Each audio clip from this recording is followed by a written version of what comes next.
In an increasingly uncertain world, food security is no longer just about supply. It is about resilience. For Singapore, a small and open economy that imports over 90% of its food, this challenge is both immediate and defining.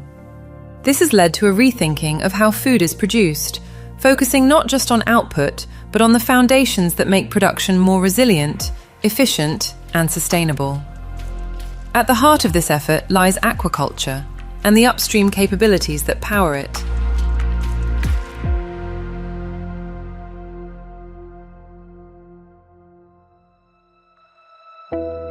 Global food supply chains are more interconnected and volatile than ever before. These are real challenges and risks for Singapore.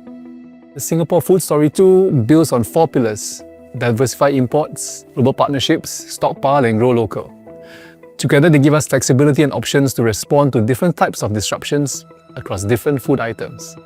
So we start with diversifying imports, which remains as Singapore's key food resilience strategy.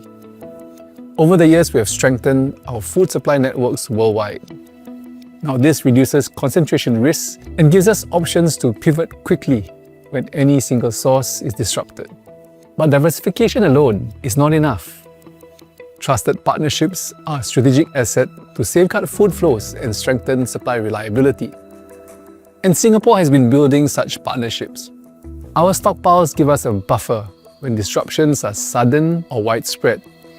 And finally, grow local. This complements the other pillars by providing an assured and regenerative supply of fresh food, especially during supply disruptions. Aquaculture plays a role here, providing a local, reliable source of protein to complement our broader food supply system. But building resilience in aquaculture is not simply a matter of having more farms. It requires getting the fundamentals right. For Singapore, building a strong aquaculture sector begins with genetics, the foundation that determines survival, growth, and efficiency. Genetics forms the starting point of the value chain. Our selective breeding program focuses on 3 species: the Asian sea bass, marine tilapia, and red snapper. These are the species that are commonly farmed by our local industry. The National Broodstock Centre, or NBC, conducts a selective breeding program to generate the broodstocks that can give rise to eggs of superior genetic quality. For instance, our selected sea bass broodstocks has the genetic potential to grow up to 30% faster than unselected ones. We have been able to establish the first reference genome for Malabar red snapper. This, in a sense, is the complete instruction manual of the fish. We also developed a genetic toolkit, a SNP array, a fast-speed scanner, which would help us to scan this instruction manual for the best chapters. So, for example, for a farmer, this would imply faster growth, disease resilience, better survival.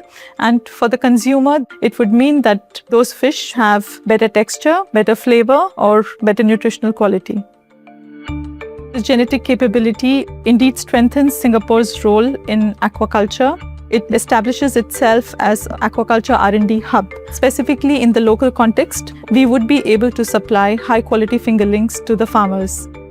And this is where the Hatchery Development and Recognition Program comes in.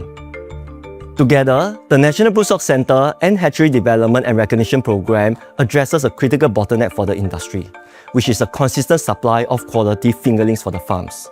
This underpins the entire value chain and directly lowers the cost of production for our farms. Genetics may set the foundation, but health and nutrition determine how far the potential can go.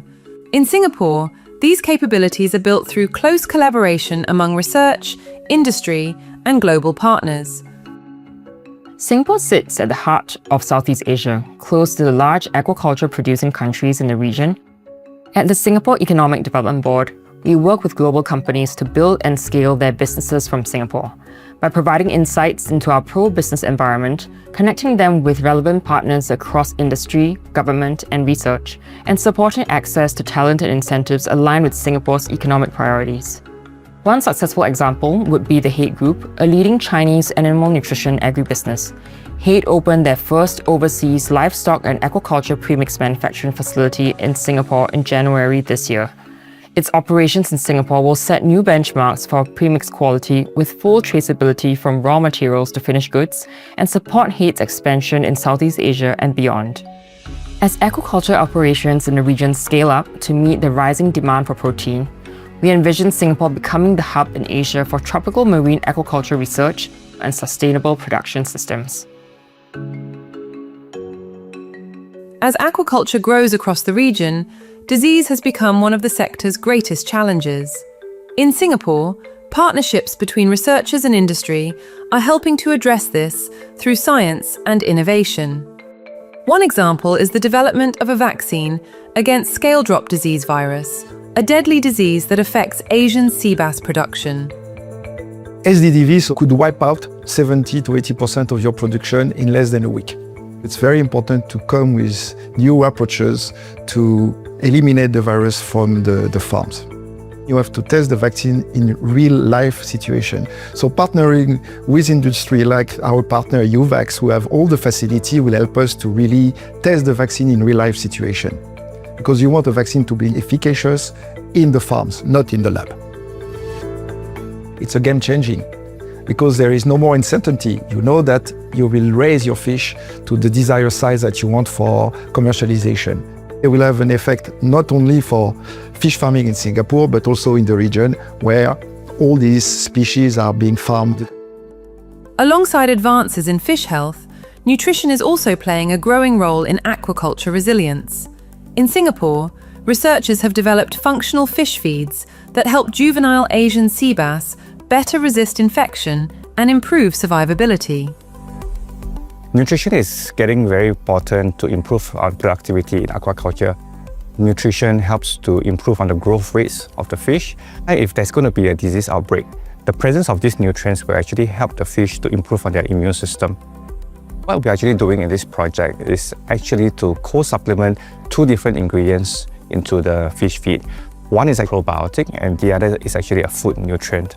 The purpose of the encapsulation is actually to target both the nutrient as well as the probiotics to very specific parts of the GI tract of the fish. That helps to increase bioavailability. If you do get nutrition right, I think that unlocks a lot of potential for the aquaculture industry. As advances in nutrition and health improve biological performance, systems are needed to deliver these gains consistently on farms. In Singapore, farms are serving as living test beds, where technologies and systems can be proven, refined, and scaled for wide adoption.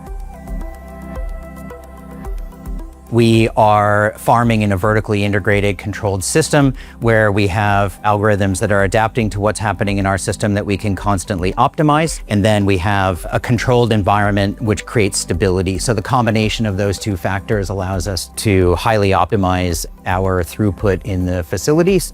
Singapore is about as challenging of an environment as you could think of for doing something like what we're doing. There's not a lot of space to work with, so you have to be extremely thoughtful and deliberate about everything that you do.